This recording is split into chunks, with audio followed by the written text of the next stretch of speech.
Hey, let's get started. So this is a presentation for the International Celtic Studies Association, which I've titled Developing a Grassroots Resistance, Education, and Support Movement. And it's partly based on my work over the last 30 years as an activist. I'm Chris Lee, and I'm the Executive Director for Reveal.org. For this presentation, I'll have the outline like this. Do a short introduction about myself and my work. What is Reveal? Give you some ideas of what we've done. Kind of two major emphases that I've had over the last kind of 20 years, both in prevention and also in recovery.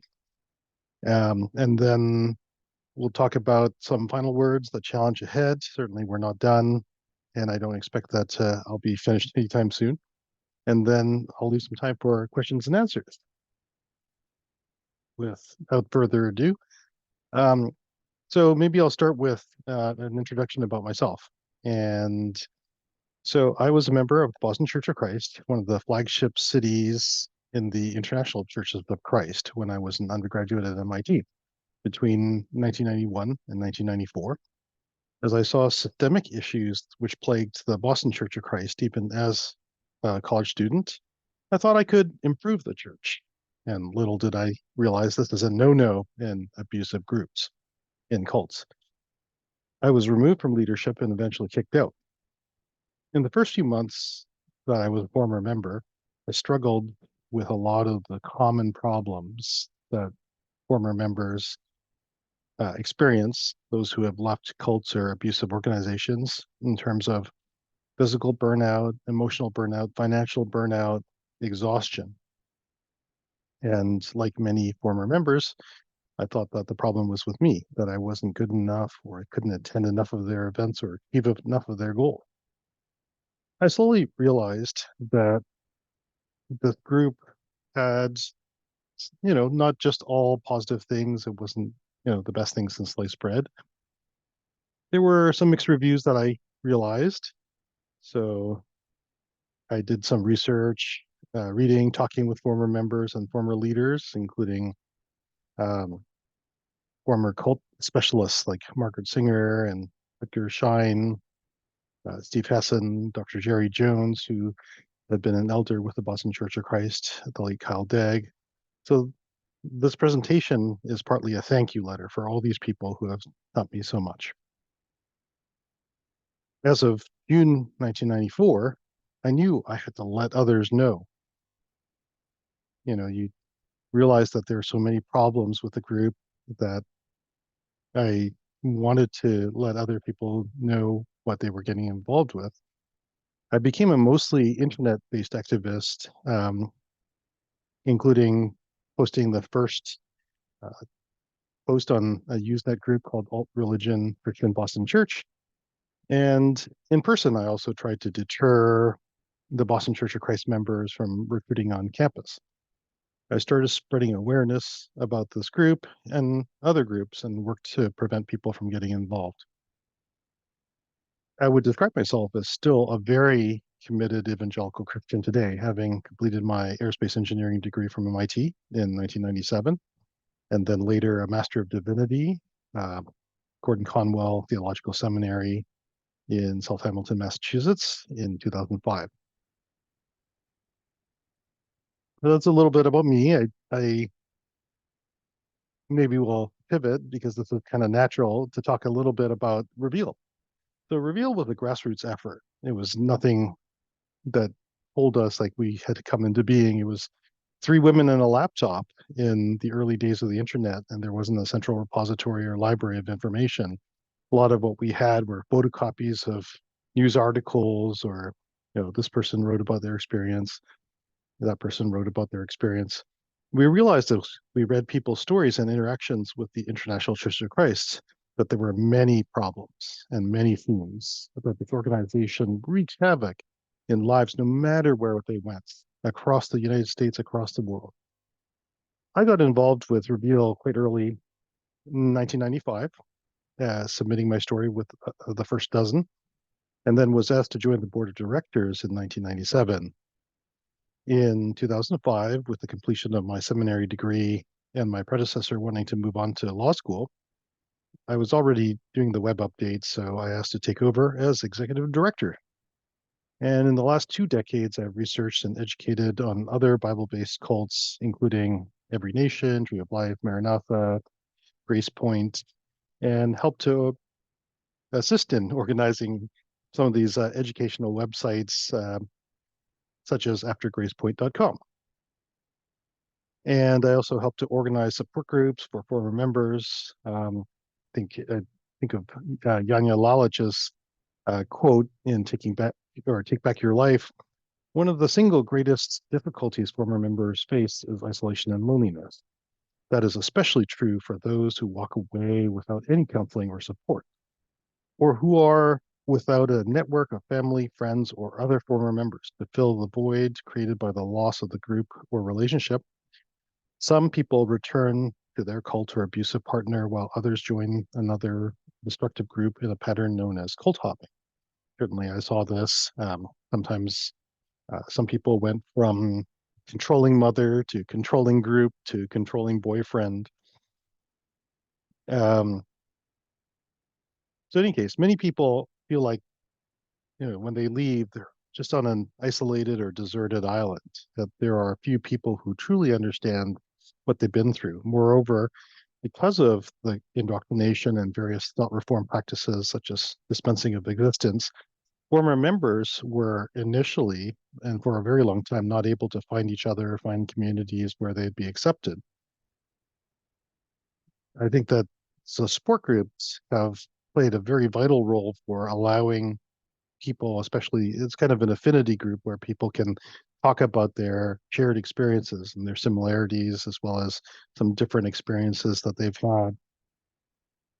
And since COVID, we've had a number of our support group meetings online using technologies like Zoom. Sometimes we've called them different names, like former member socials or former member live Zooms or things like that. Uh, certainly we can play around with the wordsmithing and the marketing that makes it more appealing. I think Steve Hassan jokingly called it a supportive social or something like that. Uh, there's certainly a need for specific niches like the former members of the International Church of Christ or International Christian Churches, and even combining the two. As these will most highly correspond with former members' experiences, but I also advocate for being part of multiple communities or broader communities. For example, ICSA and other organizations have support groups across many different cults or organizations. Um, Certainly, as I have talked about, the Reveal started as just an information repository, a library of stories and analyses and information, and kind of focused in on these first three things. What is the International Church of Christ? What is the International Christian Churches? So helping people do their research on what it's about. What is the indoctrination process? What is its history? How do people get involved, and what that is like? um, we've also tried to assist in some kind of prevention. How do we slow or stop people from getting involved? um, some amount of recovery in terms of how do we help people who've left. But I think, we've expanded, or I've tried to um, expand some of the things that we've tried to do in terms of giving expertise. I hope that, 30 years is sufficient time that I can leverage some of my experiences, and also assisting in connecting people in terms of humanizing all of the above. It's a very vital part of the prevention and recovery, as well as the research. Um, so we can talk a bit about prevention first. So um, certainly in the last decade or so, even more so, kind of uh, not just exposing their best practices, or as I say, shining truth, shining a light into their practices and these matters. Um, Certainly giving information such as annual updates or Ask Me Anything sessions, but um, sometimes I've asked myself the question, who are the people most likely to get involved? And certainly we know that the people who are vulnerable, and everybody's vulnerable at different points in their lives. This is true for every cult, but they do target vulnerable people, and vulnerable people are more susceptible to joining cults. But there are certain predatory groups that also look at specific groups of people, whether it's international students or university students. And so they certainly target, and a number of cults have been known to target these university students. So we've tried to work with a number of colleges and universities. I'm going to shift my focus a little bit here and show you a couple of flyers that have been made. So, for instance, Stanford University has a flyer you can find, avoiding unhealthy religious organizations, and they focus on the behaviors and how to recognize a number of these problematic, challenging groups. Um, so they try to control people's lives. So, for instance, these are some different symptoms that you might be able, or characteristics that you might be able to find, and whether it's that they hide themselves, they have front groups, they don't have formal recognition because they're an abusive group or a cult. They sometimes spread deceit or misinformation. Oh, we're just a non-denominational church, or this is not affiliated with anything. They are sometimes very friendly, and they often utilize love bombing. The outreach exceeds one's comfort level, and they're very pushy and almost an emotional bully kind of sorts. And then there's certainly other things like inappropriate advising or mentoring, telling people how to live their lives or what majors to take, what they should do with themselves, who to date, so on and so forth. And so there's a number of ways to kind of identify them that Stanford came up with. And likewise, Northeastern University here in Boston, Massachusetts, um, has a flyer. This is from their spiritual life division, I believe, or their Center for Spirituality Dialogue and Service. And they ask a number of similar questions in terms of, like, they identify techniques of mind control. They talk about how to deal with problematic groups, and then you know that sometimes even groups that are cults will not say that they're cults, or they might laugh it off. Oh yeah, yeah, of course, Jesus was part of a cult. And then so there's all kinds of ways to kind of identify negative or destructive behaviors, and then give further information um, that's extremely useful for college students and warning them. Uh, as well, I think it's helpful to have maybe 1 or 2 page flyers or that kind of information um, available to give to people. So these are tools that I've come up with for myself as well as for others. I've tried to directly engage healthy communities as well. So, for instance, good organizations, healthy groups. There are a number of good Christian organizations, Ratio Christi, Crew, Navigators, InterVarsity Christian Fellowship, and knowing that the cults tend to target university students, especially that are Christians. I'll sometimes work with these groups to when I know that these cults are planting in their cities or in their campuses. So, and sometimes I'll even directly reach out to senior pastors and churches to let them know, like, there's a variant of the cult popping up where they are. So these are helpful strategies for prevention. Um, Certainly, my role has expanded a bit in the last 5 years, especially around COVID, with information sharing, coordination, which is mostly networking with other activists. Whether it's, you might have heard that there's some lawsuits that are going on around unreported sexual abuse. And this is both of minors as well as of those who are in the age of above the age of consent. But there are a number of lawsuits against the international Christian churches and the international churches of Christ. And there's one person that I'm in contact with in terms of like the lawsuits and the progress. And then there are others who have kind of taken point on various other aspects, whether they're more in touch with the former members of the international Christian churches. So I try to network everybody and bring them all together. And it's not very often. We do it maybe twice a year. I think last year we only did it once. And it's just a time for everybody to kind of talk about different projects that they're working on and see if they can, radiate positivity and kind of encourage each other as well as be supportive or, see where there might be some good alignment.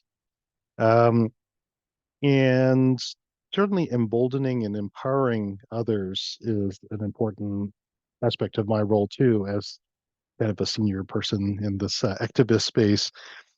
Certainly I want to encourage and empower those to speak out. So there's a number of podcasts and YouTube channels, blogs, Instagram accounts, other social media and websites.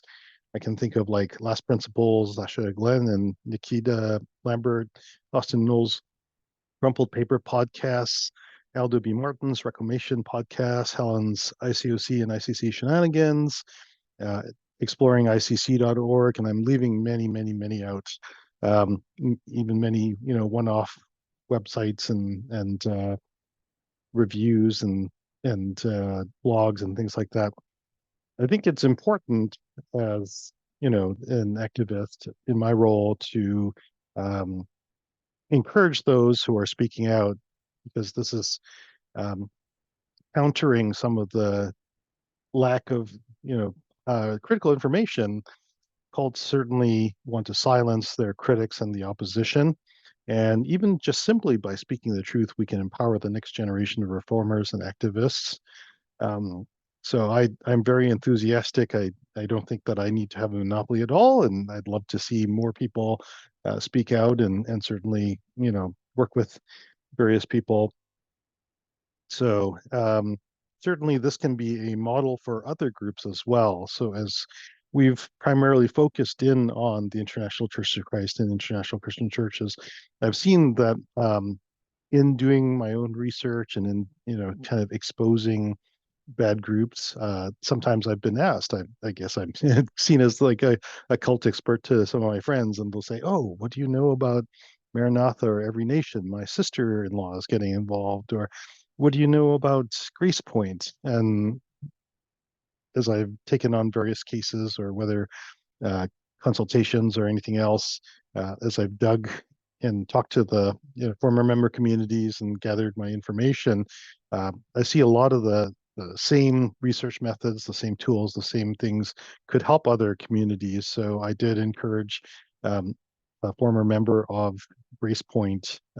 It's also a shepherding church, series of churches, and they are extremely similar to the International Church of Christ, such that if you actually blanked out the name Grace Point and substituted International Church of Christ, you'd actually be, surprised that there's a lot of similarity in their practices and they could be, interchangeable. Certainly encouraging people to speak out and speak the truth can be also therapeutic. And many people have found that writing out their stories can help with their healing and help with processing. So, even in the active prevention, it can help. It lends itself to recovery. Um, I know many people will think that their stories are not unique or things that have been said before. Reveal has been a repository of many stories, and many people have said, well, you have so many stories already, or you've said everything that in different ways that is similar to my story. I would counter this and say sometimes the repetition serves as emphasis and reminders of bad practices, or demonstrating that these abuses continue to this day and across the world. My next point, I have a little bit of hesitancy. So, I'll put some caveats that former members should have some time to heal. And, there's sometimes the saying that, 93% of communication is nonverbal. And meaning that we have to pay attention to how we speak, not just what we speak. Um, and many former members might be in a place where it sounds like they're in a place of anger. And, you know, it's important to do some healing, and it's also important to be knowledgeable about the group that one has left and also the group dynamics. But certainly helping others, whether it's helping others leave or assisting family members and friends of current members, can be a factor and could aid in healing. But again, those caveats, it's important not to come across in as being angry or hurt. Sometimes that communicates the wrong tone or the wrong language, the wrong uh, feeling. Some people are like, "Why are you angry with me?" Um, I even can think of one situation where assisting with an intervention helped with healing. So the first person that I did a solo intervention for was for my friend, and I'll call him Jay. Jay had a girlfriend, Dee, and Dee is now his wife. It's a happy ending. She was involved with a group called the Local Church. You might know this from Witness Lee. He also goes by, the church in Cambridge or the church in Brookline, the church in whatever, Dayton, or Small Flock. And this was in the fall of 1997. Um, and Jay was and continues to be a very committed Christian. Um, but the group, the local church, was telling me that he wasn't enlightened enough. He wasn't spiritual enough. He did not share her vision or her purpose. And I did a lot of research on this group, as well as kind of, connecting the dots in my own mind about, how her experience and how my experiences were similar. So I described from my research and experiences what I thought about my group, the International Christian Churches of Christ, or International Churches of Christ, was a cult, and I deliberately picked certain experiences from what I knew of her group. And this was a way to kind of circumvent her defense mechanism because, a lot of times people don't want to hear, my group is a cult or whatever. Um, or you are deliberately accusing their group of being a cult and their defensive mechanisms go up and they don't want to hear or they think it's persecution or whatever. But I was able to draw these parallels between my group and a number of the things that I thought were problematic and her group. And she eventually did leave. She was able to grow through a healthy Christian community. And then a good friend of mine, the late Cal Degg, was leading an intervention for a lady who was herself involved with the local church. I think a college student. And this was about a decade later, after, so 2007 now. And my friend Dee only then realized, within the framework of the intervention and kind of relaying her personal experiences, that she kind of had this uh, revelation of what she had been saved from, and a lot more negative memories only surfaced at this time and only when she was ready to deal with it. So there is a bit of an application here. As I like to say, there's no timetable or schedule for recovery. We all process trauma differently, and even our trauma can be at different levels. Some people have had significantly more trauma, um, and I recognize even with my own experience that could be the case. So, for instance, I was a part of MIT Harvard Tufts, which is known as the Boston Metro Campus Ministry, kind of like the crown jewel of the Boston campus ministries, and one of the flagship churches within the International Church of Christ.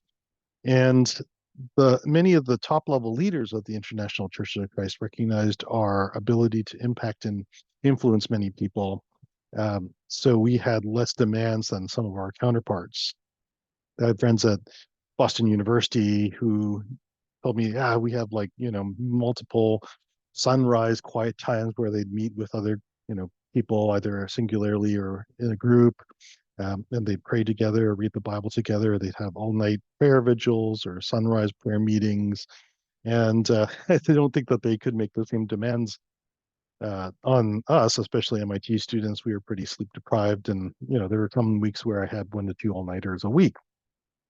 Um, Certainly, as I've said, you know, there are other groups that um, have similar characteristics as my own group.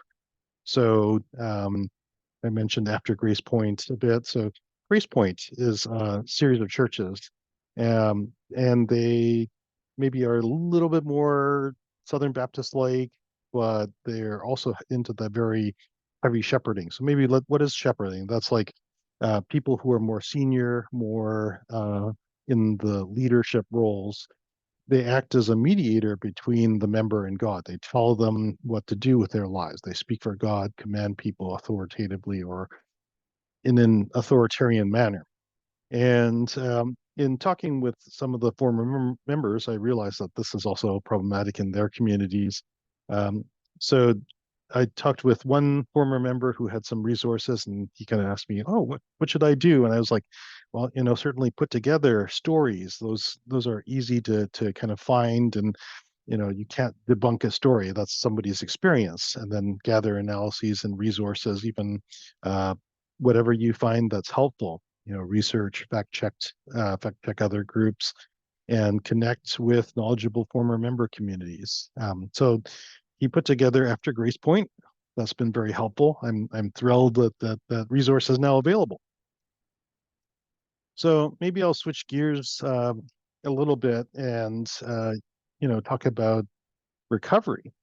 And since I've already been talking about it a bit, um, I have this lovely toolbox as well, it's not going to be very visible, it's blurred, but in my toolbox, I have various tools. I have, I'm sure it's going to be blurry, but I have a hammer, I have a trowel, I have a screwdriver, um, I have a level, I have numerous other things, a wrench, um, and kind of using this metaphor, sometimes there's the joke that if you only have a hammer, that everything looks like a nail. So you know how to beat everything down. That's not as useful. Um, the toolbox metaphor is useful to me because it's kind of like there are different uses for different tools, and they're not always useful for everything. And sometimes you just have them just to get them out, and they're useful in different situations. If they're not useful, yeah, you just throw it back in the toolbox and it just sits there. So, you know, it's it's a great metaphor for me. So we can talk a lot about different tools that might be applicable in recovery. So certainly, one of the things is stories, and whether it's similar experiences or things like that. We already talked a little bit about support groups. So whether that's physical support groups or virtual communities. There's a lot of these on Facebook these days, and stories that help people to connect and realize that they're not alone in this recovery process. But there's other people out there who have gone through similar things, or maybe they've gone through worse, or they're going through things now. Um, Certainly, as I listened to Robert von Young's metaphor, so he was talking to a survivor of domestic abuse, and the person was questioning why he stayed with his group so long. He was a former Scientologist, and he thought about it, and he realized that being involved with cults is much like being involved with domestic violence, to the point that we use even the terms in Christian communities of abusive churches. We talk about spiritual abuse, and that people have been spiritually raped.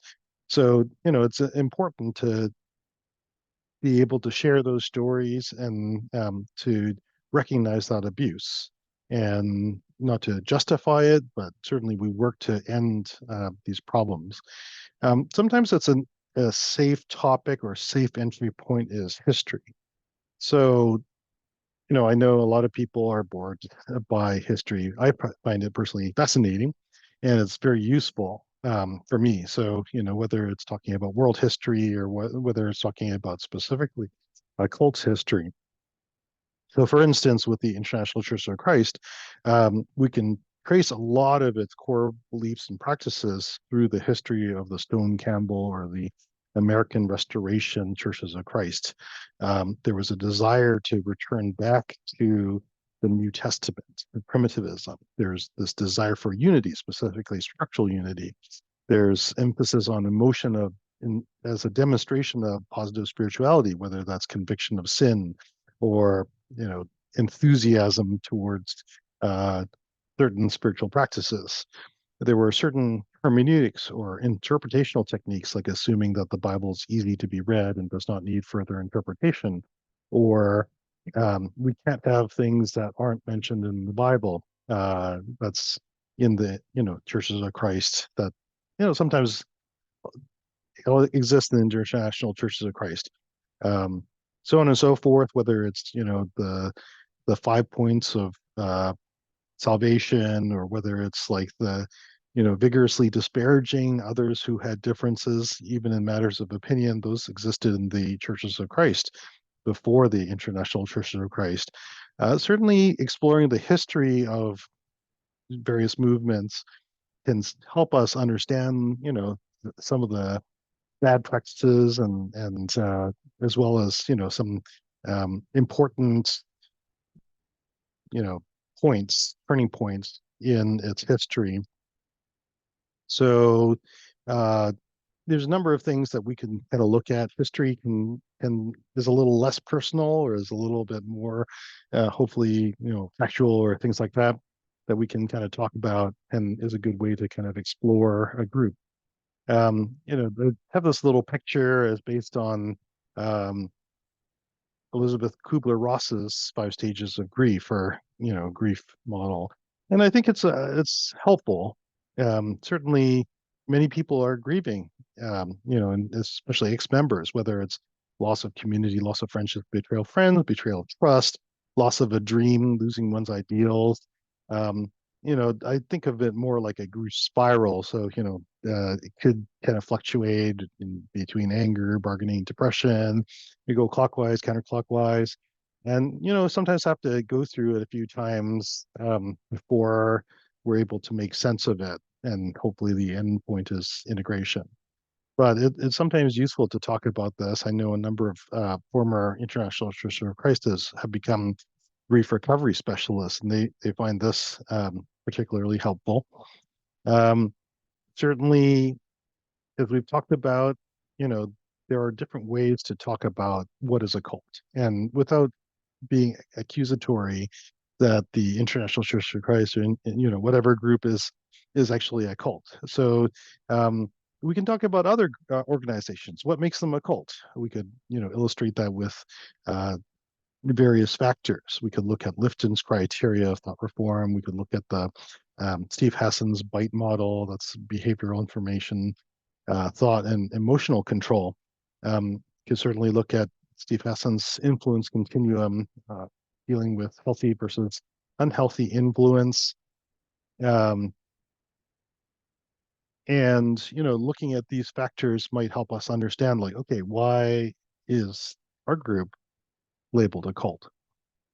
Certainly, one specific application from Lifton's criteria, loaded language or jargon. I think implicit to jargon are certain concepts. So we kind of wrap around, for instance, in my group, we talked about people who leave the church as followaways, but that means that they've left God. So that's, a term that I've had to deliberately replace with former member or ex-member. I certainly have not left God. God has not left me either. So, um, but within that framework, a number of people have kind of ingested that doctrine, maybe subconsciously, and they think that there's no good reason that anyone would leave their group, and so they refer to everybody as followaways, but it's not true.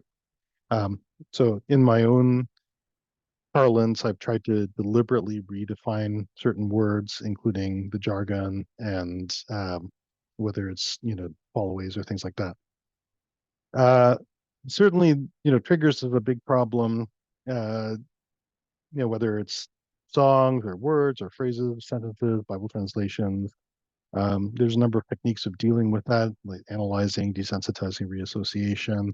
Um, there's why was a certain group attractive to us? We call it the lure or the allure, like why we joined.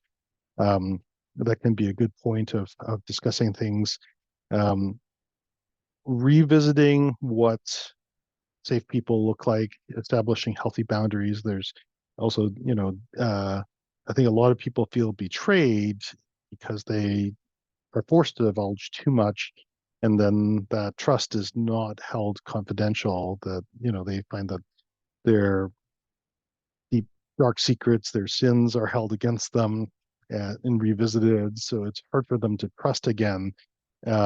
It's a common topic for a lot of former members. I know Henry Cloud and uh, Henry Cloud, John Townsend have written a lot of books around this that are pretty helpful. They're Christian psychologists. Certainly, there's a number of other, uh, topics that we could address: assertiveness, critical thinking, critical decisions, um, the use of artwork, and not just didactic, or expository stuff.